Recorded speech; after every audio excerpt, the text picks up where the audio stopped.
नमस्कार दोस्तों। और एक और नई कहानी में आप सभी लोगों का बहुत बहुत स्वागत है। आज की कहानी हमें ये सिखाएगी, ये ख़ास तौर पे उन लोगों के लिए कहानी बहुत इम्पॉर्टेंट है जो सिद्धियों को बड़ा महत्व देते हैं, सिद्धियों के पीछे पागल रहते हैं। सिद्धियों जीवन जीने के लिए, एक अच्छा जीवन देने के लिए आपको किसी सिद्धि की ज़रूरत नहीं है, किसी पारलौकिक शक्ति की ज़रूरत नहीं है। इस कहानी के अंदर दो पात्र हैं। एक है रामकृष्ण परमहंस। जिन लोगों को नहीं पता रामकृष्ण परमहंस के बारे में, मैं बता दूं कि रामकृष्ण परमहंस स्वामी विवेकानंद के गुरु थे। और दूसरा जो कैरेक्टर है इस कहानी के अंदर, एक ऐसा योगी है जिसने अपने 15-20 साल लगाकर एक ऐसी विद्या सीख ली है जिसके द्वारा वो पानी के ऊपर चल सकता है, ऐसा वो क्लेम करता है। तो चलिए आइए इस कहानी को सुनते हैं और इस कहानी के सार को समझने की कोशिश करते हैं कि आज की लाइफ में आपको इन सिद्धियों की ज़रूरत है या फिर नहीं है। तो एक बार क्या होता है कि रामकृष्ण परमहंस गंगा किनारे कलकत्ता में अपने शिष्यों के साथ बैठे होते हैं और कुछ धर्म चर्चा कर रहे होते हैं। उनके जो शिष्य हैं वो उनसे सवाल पूछ रहे होते हैं और रामकृष्ण परमहंस उन्हीं सवालों को लेकर डिस्कशन कर रहे होते हैं।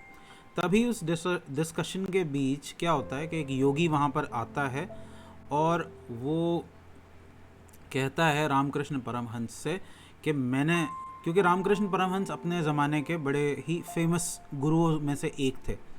उनका बड़ा नाम था कलकत्ता के अंदर, कलकत्ता रीजन में उनका काफ़ी नाम था। तो ऑब्वियस सी बात है कि फ़ेमस लोगों को चैलेंज करने के लिए लोग आ ही जाते हैं।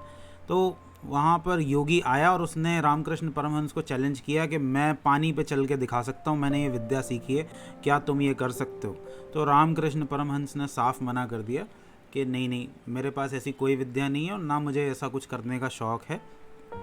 मैं भाई देखो सीधा साधा आदमी हूँ और मैं सीधा साधा ही रहना चाहता हूँ। बट सिंस तुम ये कह रहे हो कि तुमने ये विद्या सीख ली है तो चलो देखते हैं, डेमोस्ट्रेशन देख लेते हैं कि भाई तुम कैसे चलते हो। तुम कह तो रहे हो लेकिन क्या तुम सच में ही चल पाओगे कि नहीं चल पाओगे? तो क्योंकि उस टाइम पे हुआ क्या था कि रामकृष्ण परमहंस उतने इम्प्रेस नहीं हुए थे क्योंकि वो एक सिद्ध पुरुष थे, लेकिन उनके शिष्य इस बात से काफ़ी इम्प्रेस हो गए थे। और ये एक फैक्ट बात है कि देखो, पावरफुल आदमी कभी पावर से इम्प्रेस नहीं होता, एक सिद्ध पुरुष कभी सिद्धियों से इम्प्रेस नहीं होता। सिद्धियों की तरफ वही लोग अट्रैक्ट होते हैं जिनके पास है नहीं सिद्धि। तो रामकृष्ण परमहंस ने कहा कि भाई बताओ कैसे करोगे, अब क्या करना है? तो उस योगी ने कहा कि ये रही गंगा, अभी हाथ कंगन को आरसी गया, अभी मैं करके दिखा देता हूँ। और वो गया आदमी और उसने अपनी सिद्धि का प्रदर्शन किया और वो पानी के ऊपर चल रहा था और सब अचरज भरी, आश्चर्य भरी निगाहों से एकदम फैसिनेटेड होकर सब लोग मेस्मराइज होकर सब लोग देख रहे थे कि भाई वाह, ये आदमी, ये तो योगी कमाल का आदमी है, पानी पे चल सकता है ये आदमी। वो पानी के ऊपर चल के आया और आके खड़ा हो गया और उसने रामकृष्ण की तरफ बड़ी अजीब सी निगाहों से देखा कि भाई क्या क्या कहना है अब तुम्हारा इस बारे में। तो रामकृष्ण परमहंस शांत भाव से खड़े रहे, उन्होंने कुछ कहा नहीं। वो वहीं पर पास में एक नाव वाला खड़ा था, वो उस नाव के पास गए, उस नाव वाले से कहा कि भाई मुझे एक चक्कर लगवा के ले आओ। तो थोड़ा हैरानी हुई उस योगी को कि यार ये क्या आदमी, क्या पागलपन कर रहा है, मैंने उसको सिद्धि का प्रदर्शन दिखाया, ये कुछ बोल ही नहीं रहा है और उल्टा घूमने जा रहा है नाव के अंदर। तो खैर गुस्ताखी नहीं कर सकते थे तो वो चुप खड़े रह गए, देखते हैं क्या करके आते हैं। सो रामकृष्ण परमहंस नाव में बैठे और एक गंगा का चक्कर लगा के आए। उन्होंने पूछा था भाई नाव वाले से कि भाई क्या लगवा दोगे? उन्होंने कहा मालिक बिल्कुल लगवा देंगे, ये तो हमारा काम है। तो वो गए, एक गंगा का चक्कर लगा के आए, थोड़ी दूर घूम के आए नाव में, और वापस आने के बाद वो उतरे और उन्होंने उस नाव वाले को 2 पैसा दिया। 2 पैसा उस टाइम पे बहुत बड़ी चीज़ होती थी। ओके, कि भाई कितना हुआ? उसने पूछा कि कितना हुआ? कि भाई मालिक 2 पैसा आप दे दो। उन्होंने 2 पैसा उसको दे दिया। तो रामकृष्ण परमहंस आए और उन्होंने योगी से पूछा कि कुछ समझे?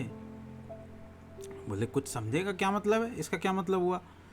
तो उसने कहा कि एक बात बताओ, तुमने कितना टाइम लगाया इस विद्या को सीखने में? रामकृष्ण परमहंस ने उस योगी से पूछा कि तुमने कितना टाइम लगाया इस विद्या को सीखने में?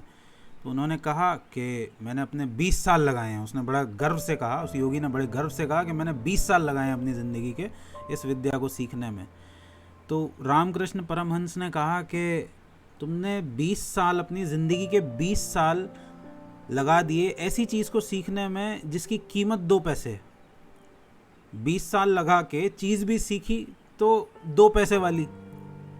तो कहने का सार ये है कि भले ही आप कोई ऐसी विद्या सीख लें या ऐसी सिद्धि को प्राप्त कर लें जो आपको लगे कि पारलौकिक है या कुछ है, बट आज की दुनिया में उसका कुछ खास वैल्यू है नहीं, क्योंकि प्रकृति ने, नेचर ने आपकी बॉडी को इतना परफेक्टली अलाइंड करके दिया है सब चीज़ के साथ कि आपको किसी एक्स्ट्रा पावर की, शक्ति की ज़रूरत नहीं है। आप अगर शांति से जीते हैं तो ये बॉडी एकदम परफेक्ट बनी हुई है पहले से ही जीवन को जीने के लिए।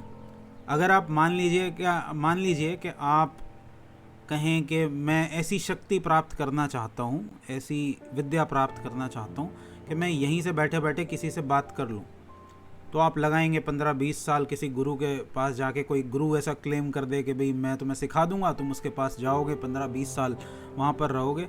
लेकिन यही काम तो मोबाइल कर देता है ना। एक 500 रुपये के रिचार्ज में यही काम हो जाता है, या 200 रुपये के रिचार्ज में तो कम से कम 200-250 रुपये के रिचार्ज में आप महीने भर बात कर लेते हो।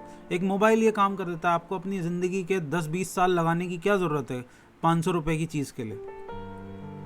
या अगर आप कहें कि मैं ऐसी शक्ति चाहता हूँ कि मैं दूसरों के मन की बात पढ़ पाऊँ, दूसरों के विचार पढ़ पाऊँ, तो आप तो अपने ही विचारों से परेशान रहते हैं। ये जो चैटरिंग माइंड है ये बंद नहीं होके देता। अगर आप सबके विचार सुनने लगे तो आप तो पागल हो जाएंगे। आपका तो जिंदा रहना मुश्किल है, आपको फिर पागल खाने ही भेजना पड़ेगा।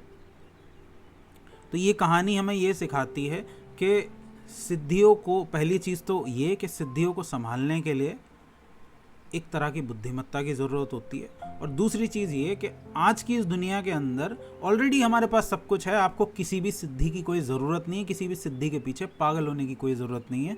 बिल्कुल सीधे साधे आदमी की तरह ज़िंदगी को जिए और उसका आनंद लीजिए। चलिए, आई होप कि आप लोगों तक ये मैसेज पहुंच गया होगा। आप लोगों के क्या व्यूज़ हैं मुझे कमेंट सेक्शन में लिखकर ज़रूर बताइएगा। मैं चलता हूँ, मैं मिलूँगा आप लोगों से अगले वीडियो के अंदर। तब तक के लिए thank you so much for watching and I will see you next time. Bye bye.